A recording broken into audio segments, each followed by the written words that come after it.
Magandang araw! Sama-sama tayong matuto sa Teacher Sal Learning Resource Channel. Revised K-12 Curriculum, Filipino 2, Quarter 2, Week 6. Para sa unang araw. Magandang araw! Handa na ba kayo sa gagawin natin ngayon? Kumustahan? Mag-ikot kayo sa silid habang tumutugtog ang awit. Kapag huminto ang tugtog, kumustahin ninyo ang kaklase na pinakamalapit sa inyo. Paano kayo nakikipagkamustahan sa bawat isa? Ngayong araw ay pag-aaralan natin ang payak na pangungusap na pananong, paggamit ng sight words, nakagawi ang pagbati, ekspresyon at angkop na pananalita ng may wastong intonasyon, diin at hinto sa pangungumusta. Bubuo din kayo ng payak na pangungusap na nagsasalaysay ng karanasan tungkol sa sarili at paaralan at magsusulat ng payak na pangungusap na pananong sa paraang kabit-kabit gamit ang malaki at maliit na letra at bantas. Magandang umaga, Ana. Kumusta ka na? Magandang umaga rin po, Guro. Mabuti po ako. Salamat. Buuin ang maikling pag-uusap kasama ang inyong pares gamit ang mga sumusunod. Nakagawi ang pagbati. Magandang umaga. Kumusta ka? Ekspresyon. Salamat. Ingat ka. Sight words. Ako, ikaw, siya, mabuti po. Bigyang pansin ang tamang intonasyon, wastong diin sa salita, tamang hinto sa bawat bahagi ng usapan. Basahin niyo ang mga sumusunod na pangungusap. Pagkatapos, ibigay ninyo ang kahulugan gamit ang definisyon ng salitang nakasalangguhit. Masayang nag-uusap sina Bettina at Monty sa silid-aralan, lugar kung saan nag-aaral ang mga bata ay dapat laging malinis at maayos. May bagong babasahing kwentong pambata o salaysay na mga pangyayari, kaya gustong-gusto ito ni Liza na basahin bago matulog si Bettina. Pumunta sa silid-aklatan o isang silid na puno ng aklat kung saan maaaring magbasa at manghiram ng babasahin ang magkaklase. Gustong-gusto ni Monty maglaro sa palaruan o lugar sa paaralan na ginagamit ng mga bata upang maglaro tuwing bakanting oras. Si Monty ay may tatapusin pang module, babasahin na may aralin at gawain para sa mga mag-aaral. Matututuhan nyo kung paano gamitin ang palatandaan ng kahulugan o definition clues. Nakatutulong ito para maunawaan ang ibig sabihin ng mga salita.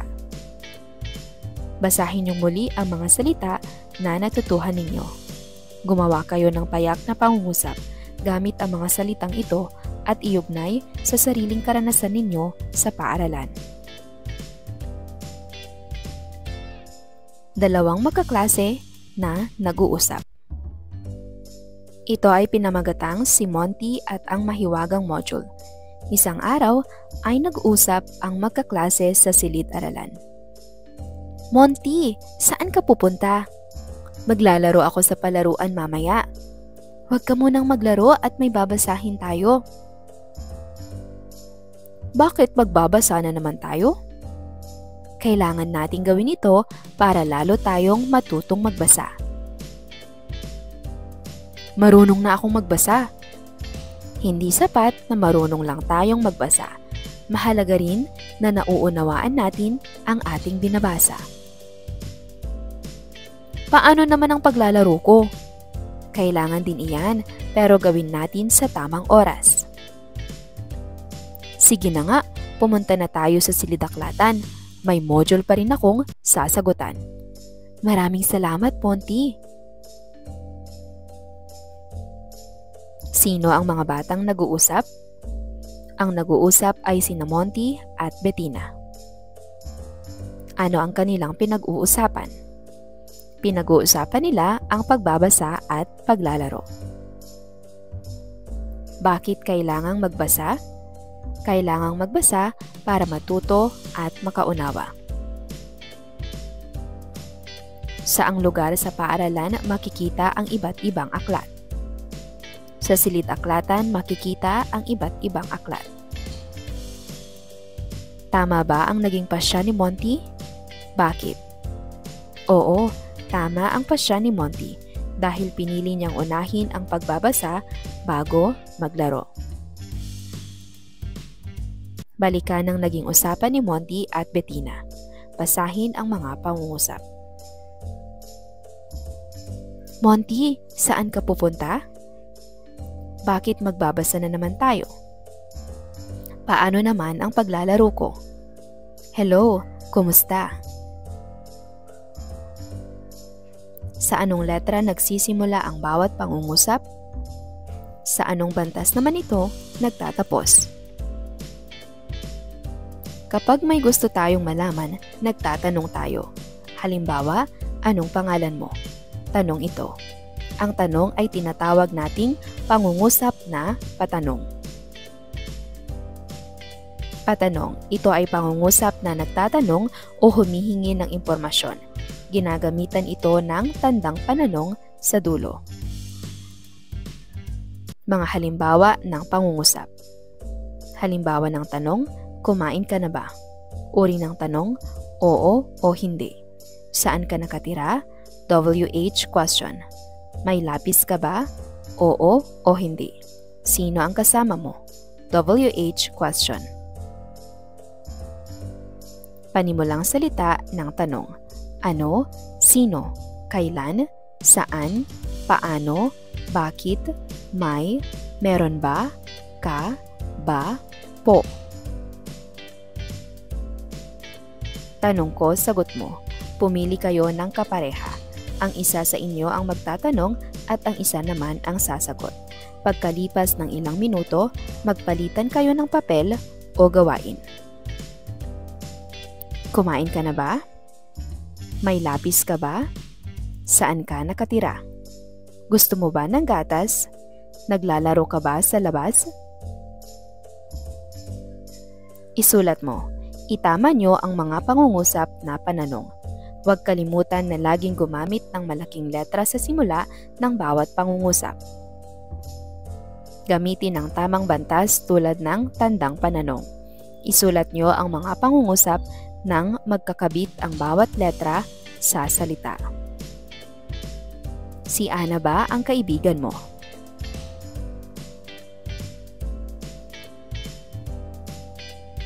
May pasok ba bukas? Tulog na ba si nanay? Sino ang kasama mo? Pupunta ka ba sa paaralan? Tanong mula sa tunay na buhay. Sumulat o magsabi kayo ng 3 tanong na maaari niyong itanong sa inyong guro, kaklase at isang kasapi ng pamilya. Pagkatapos, tatawag ako ng 3 hanggang 4 sa inyo upang ibahagi ang inyong sinulat. Tandaan, ang pangungusap na patanong ay ginagamit upang magtanong o humingi ng impormasyon. Ito ay nagtatapos sa tandang pananong at ginagamitan ng tamang intonasyon sa dulo. Basahin ang bawat pangungusap, isulat ang check kung ito ay payak na pangungusap na patanong at X kung hindi. Anong oras ka papasok sa paaralan? Mahilig si Aling Rosa sa prutas. Kumain ka na ba ng agahan? Nasaan ang iyong lapis? Masaya kaming naglalaro sa bakuran. Basahin ang bawat pangungusap. Isulat sa malaking letra ang pinakaunang titik ng bawat pangungusap at lagyan ito ng tamang bantas. Isulat sa paraang kabit-kabit ang bawat salita. Sino ang kasama mo sa palengke? Bakit naputol puno sa bakuran? Gusto mo bang magbasa ng aklat? Tapos na bang maglinis ng silid si Mark? taga saan ka? Sumulat ng 2 pangungusap na patanong tungkol sa gawain sa paaralan.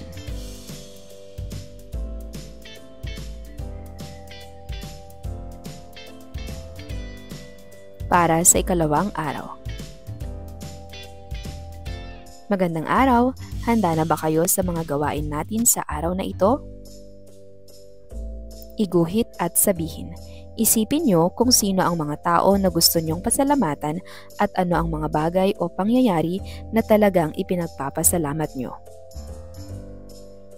Iguhit nyo ang isang sitwasyon na lubos nyong ipinagpapasalamat. Pagkatapos, ibahagi nyo ang inyong guhit at kwento sa harap ng klase.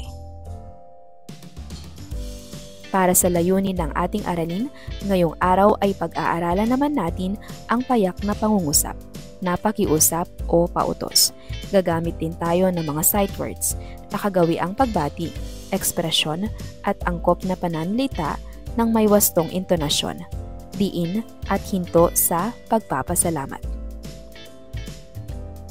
Kayo din ay bubuo ng payak na pangungusap na nagsasalaysay ng karanasan tungkol sa sarili at paaralan at susulat ng payak na pangungusap, napakiusap o pautos sa paraang kabit-kabit gamit ang malaki at maliit na letra at bantas.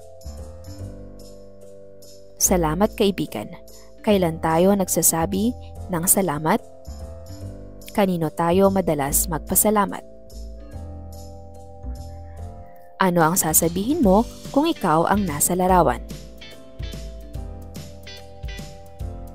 Bigkasin ito ng may wastong intonasyon, diin at hinto. Salamat po sa pagtulong. Maraming salamat sa laruan. Ako po ay natutuwa. Salamat. Narito ang mga sitwasyon. Tinulungan ka ng kaklase sa pagbitbit ng bag. Ano ang sasabihin mo? Salamat sa pagtulong. Binigyan ka ng pagkain ng kaklase mo. Salamat sa pagkain. Pinagbuksan ka ng pinto ng kapatid mo. Salamat sa pagbukas ng pinto. Binigyan ka ng baon ng tatay mo. Salamat po tay sa baon. Ipinaghahanda ka ng masarap na almusal ng nanay mo. Salamat po, Nay, sa almusal. Palatandaan ng kahulugan. Basahin niyo ang mga pangungusap. Pansinin ang nakasalangguhit na salita. Gamitin ang definisyon sa loob ng pangungusap upang maibigay ang kahulugan ng mga salita. Nagpakilala ako sa bagong kaibigan sa paaralan. Isang lugar kung saan natutong bumasa at sumulat ang mga mag-aaral. Pareho kaming mahilig gumuhit o mag-drawing. Magkatunog ang aming pangalan, ang pantawag upang makilala ang isang tao. Magiging magkaklase, kami ni Kara. Magkasama kami sa iisang klase. Magkaibigan kami ni Kara. Mabuti ang samahan namin. Matututo kayo ngayon kung paano gamitin ang palatandaan ng kahulugan o definition clue. Nakakatulong ito para maunawaan ninyo ang ibig sabihin ng isang salita. Basahin muli ang mga bagong salita na inyong natutunan. Pagkatapos bumuo kayo ng payak na pangungusap gamit ang mga salitang ito. Iugnay ninyo ito sa inyong sariling karanasan sa paaralan. Ating basahin. Ito ay pinamagatang ang aking unang kaibigan. Nakita ko siya sa paaralan. Tahimik siya. Wala siyang kausap. Naisip ko na baka pareho kami. Pareho kami na bago sa paaralan. Lumapit ako sa kanya. Sinabi ko ang pangalan ko. Hello, kumusta? Ako si Lara. Ano ang pangalan mo? Tumingin siya sa akin at ngumiti. Ako si Kara. Halos pareho ang mga pangalan natin, Lara at Kara. Sagot niya sa akin. Ilang taon ka na? Muli kong tanong sa kanya. Ako ay 7 taong gulang. Magkasing edad lang tayo. Sagot ko sa kanya. Oo nga, ano pa kaya ang pareho sa atin? Tanong naman niya sa akin. Maraming salamat, Kara, ang sabi ko sa kanya. Walang anuman, sagot niya sa akin. Nag-usap pa kami ni Kara, pareho kaming wala pang kapatid. Pareho rin kaming mahilig gumuhi. Si Kara ang aking unang kaibigan sa paaralan. Magkaibigan pa rin kami hanggang ngayon. Tungkol saan ang kwento? Tungkol sa pagkakaroon ng unang kaibigan sa paaralan ang kwento. Sino ang magkausap sa kwento? Sina Lara at Kara ang magkausap sa kwento. Ano ang ginawa ni Lara para magkaroon ng bagong kaibigan? Lumapit si Lara at ipinakilala ang sarili niya. Anong mga salita ang ginamit ni Lara sa pagpapakilala? Hello, kumusta? Ako si Lara. Ano ang pangalan mo? Ano-anong mga impormasyon pa ang kanyang nalaman? Nalaman niya na magkaedad sila. Pareho silang walang kapatid at parehong mahilig gumuhit. Ano mga pangungusap sa kwento ang nagpapakilala, nangungumusta at nagpapasalamat? Nagpapakilala, ako si Lara, ano ang pangalan mo? Nangungumusta, hello, kumusta? Nagpasalamat, maraming salamat, Kara. Basahin ang mga pangungusap. Maraming salamat, Kara. Walang anuman. Sa anong letra nagsisimula ang bawat pangungusap? Sa anong bantas naman ito nagtatapos? Ano ang sinasabi mo kapag may tumutulong sa iyo? Ano ang nararamdaman mo kapag may nagpasalamat sa iyo? Ano ang pagpapasalamat? Ang pagpapasalamat ay pagpapakita ng kabutihang loob at paggalang sa tumulong, nagbigay o gumawa ng mabuti para sa iyo. Isa itong magandang asal na dapat laging isinasabuhay. Mga halimbawa ng salitang ginagamit sa pagpapasalamat. Salamat, maraming salamat. Salamat po. Taos-puso akong nagpapasalamat. Salamat sa tulong mo. Pangungusap na pautos. Ginagamit upang mag-utos o magbigay ng direktang tagubilin. Madalas ay may matatag na tono. Halimbawa, isara mo ang pintuan. Pangungusap na pakiusap. Ginagamit upang mag-utos din, pero sa magalang na paraan. Gumagamit ng mga salitang tulad ng paki, maaari, pwede ba? Halimbawa, pakiabot mo nga ang lapis. Maaari ba akong sumama sa inyo? Gawin, utos ko, pakiusap mo. Pumareho kayo. Sa bawat pares may 3 gagampanan. Isa ang mag-uutos, isa ang makikiusap, isa lang ang magpapasalamat. Pagkatapos ng ilang minuto, magpalitan kayo ng gagampanan. Halimbawa, ihatid mo ito. Pakihatid mo ito. Maraming salamat sa paghatid. Pumila kayo. Magbasa ka. Isulat mo ito. Uminom ka ng tubig. Itama nyo ang mga pangungusap na pautos o pakiusap. Siguraduhin na ang bawat pangungusap ay nagsisimula sa malaking titik. Lagyan ng tamang bantas sa dulo kung pautos o pakiusap. Gumamit ng tuldok. Isulat ang pangungusap ng kabit-kabit ang bawat salita. Buksan mo ang pinto. Pakikuha ito. Maglinis ka. Sumunod ka. Umupo ka. Lagyan ng tamang bantas sa dulo kung pautos o pakiusap. Gumamit ng tuldok. Isulat ang pangungusap ng kabit-kabit ang bawat salita. Gumawa kayo ng 3 pangungusap na pautos o pakiusap. Para sa guro, kaklase, at pamilya. Isulat o sabihin ang mga pangungusap na ito. Pagkatapos, tatawag ako ng 3 hanggang 4 sa inyo upang ibahagi ang inyong ginawa sa klase. Tandaan, ang pangungusap na pautos ay isang uri ng pangungusap na nagbibigay ng utos, tagubilin o direksyon. Karaniwan itong ginagamit upang ipagawa ang isang bagay sa kausap. Nagtatapos ito sa tuldok. Basahin ang bawat pangungusap. Isulat ang check kung ito ay pakiusap o pautos at X kung hindi. Pakibigay mo nga ang aklat sa mesa. Naglaro kami sa parke kahapon. Pakiabot ang lapis kay Ana. Mag-ingat ka sa paglalakad. Si Tito ay umuwi galing sa Maynila. Basahin ang bawat pangungusap na pakiusap o pautos. Isulat sa malaking letra ang pinakaunang titik ng bawat pangungusap at lagyan ito ng tamang bantas. Isulat sa paraang kabit-kabit ang bawat salita. Pakisara ang pinto sa kusina. Pakilinisan mo ang kwarto. Pakikuha ang bola sa ilalim ng lamesa. Pakitulungan mo naman si nanay habang nagluto. Pakiusap, huwag kang malikot sa klase.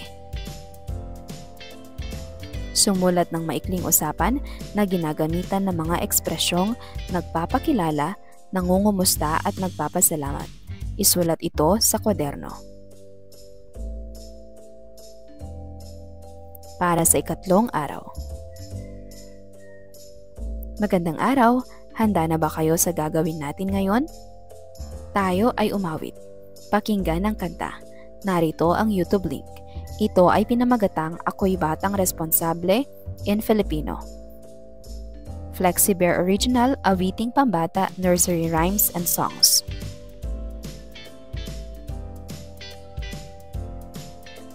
Tingnan ang larawan. Ano ang ginagawa ng bata sa larawan? Ano ang kahalagahan ng pagsunod sa tuntunin sa paaralan?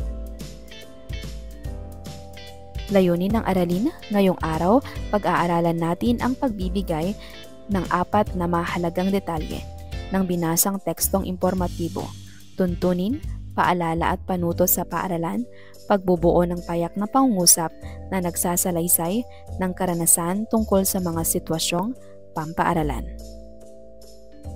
At sarili gamit ang mga salitang high frequency at pagsusulat ng mga letra, salita at pangungusap sa paraang kabit-kabit gamit ang mga natutuhang salita. Bibigyan kayo ng mga piraso ng papel, cut-out strips na may mga bahagi ng isang talata. Basahin ng mabuti ang bawat piraso. Ayusin at pagsunod-sunurin ng mga ito upang mabuo ang tamang pagkakasunod ng talata. Kapag nabuo na ninyo ang talata, basahin ito ng buo. Siya ay pumapasok sa tamang oras. Lagi siyang sumusunod sa tuntunin sa paaralan. Si Liza ay isang masunuring mag-aaral. Hindi siya tumatakbo sa pasilyo at lagi siyang pumipila ng maayos. Sinusunod niya ang mga paalala ng guro. Basahin niyo ang mga sumusunod na pangungusap. Pansinin ang mga salitang nakasalungguhit. Ibigay niyo ang kahulugan ng bawat salita gamit ang definisyon na makikita sa pangungusap. Sinusunod ng mga mag-aaral ang tuntunin o gabay sa tamang gawain sa loob ng silid-aralan. Naglagay si Ginang Ana ng habilin o paalala upang hindi makalimot sa pisara tungkol sa pagsusulit. Binasa muna ni Carlo ang panuto bago sagutan ang gawain. Ipinakita ni Liza ang pagsunod o pagsunod sa utos ng guro sa pamamagitan ng pagkikinig. Gamitin niyo ang mga natutunan niyong salita. Bumuo kayo ng mga payak na pangungusap gamit ang mga salitang ito. Ating basahin, ang masunuring mag-aaral. Ang mga masunuring mag-aaral ay sumusunod sa tuntunin at paalala ng paaralan. Pumapasok sila sa tamang oras at nakikinig ng tahimik sa kanilang guro. Tumutulong din sila sa paglilinis ng silid-aralan. Kapag may nakita silang kalat, pinupulot nila ito kahit hindi sila ang nagkalat. Ang masunuring mag-aaral ay mabuting halimbawa sa kanyang mga kaklase dahil sa kanyang mabuting asal natututo ring sumunod ang iba. Ibigay ang 4 na mahalagang detalye ng binasang tekstong impormatibo. Narito ang mga kasagutan. Ang masunuring mag-aaral ay sumusunod sa tuntunin at paalala. Pumapasok siya sa tamang oras at nakikinig sa guro. Tinutulungan niyang linisin ang silid-aralan. Siya ay magandang halimbawa sa iba. Kapag tayo ay nagbabasa, may mga bahagi ng teksto na mahalaga. Ito ang tinatawag nating mahalagang detalye. Ang mga detalyeng ito ay sumusuporta o nagpapalakas sa pangunahing paksa ng binasa. 4 na kahon. Tumingin kayo sa graphic organizer na may 4 na kahon. Basahin nyo ng mabuti ang talata. Ilagay sa bawat kahon ang mga mahalagang detalye mula sa talata. Siguraduhin tama at malinaw ang isinulat ninyo.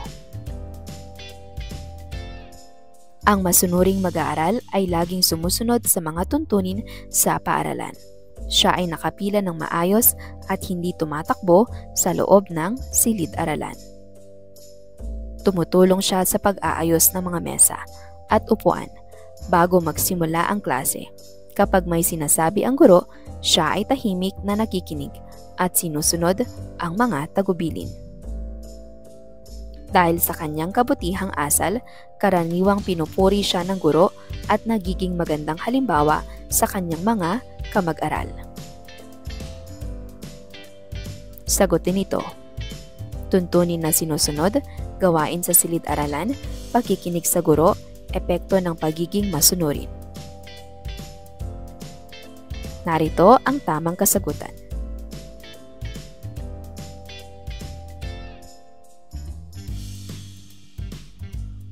Sumulat ng isang tuntunin na dapat sundin sa bawat sitwasyon. Isulat ito sa paraang kabit-kabit. Iniisip ni Martha na pilasin ang isang pahina ng aklat na kanyang hiniram mula sa silid-aralan. Nakalimutan ni Martha na patayin ang ilaw sa kanyang kwarto. Sagutin ang mga tanong ayon sa anunsyo. Lahat ay pinaalalahanan na ang pagsusumite ng reply slip ng pahintulot ng inyong magulang para sa field trip ay hanggang sa Oktubre 29, 2024 na lamang. Isumite ito sa inyong gurong tagapayo. Sino ang pinaalalahanan sa anunsyo? Ang mga mag-aaral, mga kawani ng paaralan, mga magulang ng mga mag-aaral. Tamang sagot ay A, ang mga mag-aaral. Ano ang mahalagang paalalang ito? Ang huling araw ng pagsusumiti ng reply slip ng permiso ng magulang, ang pagpapalista ng pangalan ng mga sasama sa field trip, ang pagpupulong ng mga gurong tagapayo tungkol sa field trip. Ang sagot ay A. Hanggang anong oras kaya maaaring magsumiti ng reply slip ng pahintulot ng inyong magulang? Hanggang kinabukasan ng Oktubre 29, 2024. Hanggang alas 5 ng hapon ng Oktubre 29, 2024. Kahit anong oras sa gabi ng Oktubre 29, 2024. Ang sagot ay letrang B. Gumawa kayo ng isang poster na nagpapakita ng isang tuntunin sa paaralan na dapat sundin. Isulat o iguhit sa poster ang 4 na detalye tungkol sa tuntuning ito. Pagkatapos niyong matapos, ipaliwanag niyo ang inyong poster sa klase. Ibahagi rin niyo ang sarili niyong karanasan na may kinalaman sa tuntuning inilagay ninyo. Tandaan, mahalagang sundin ang mga tuntunin, paalala at panuto sa paaralan. Nang pagsunod sa mga ito ay makatutulong sa pagpapanatili ng kaligtasan at kaayusan sa loob ng paaralan. Pag-aralan ang larawan. Sumulat ng isang tuntunin na dapat sundin sa lugar na ito at 4 na mahalagang detalye tungkol sa larawan. Narito ang mga larawan.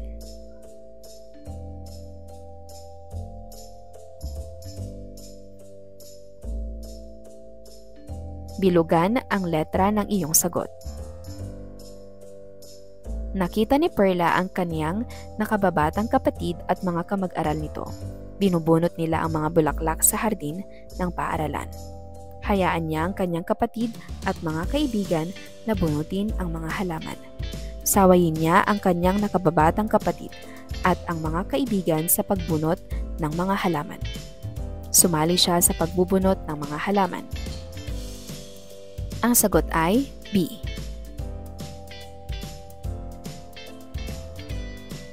Nakasalubong mo sa daan ang iyong kaibigan.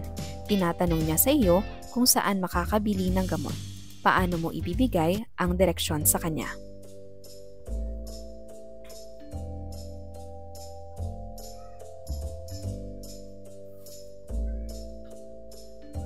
Tama, ang sagot ay A. Alin sa mga sumusunod ang pahayag na nagbibigay tuntunin sa paaralan?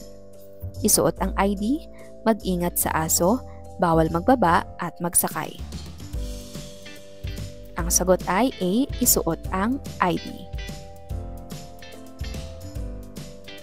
Sumulat ng isang tuntunin, paalala o panuto sa paaralan na iyong sinusunod. Isulat ang dahilan kung bakit ito dapat sundin.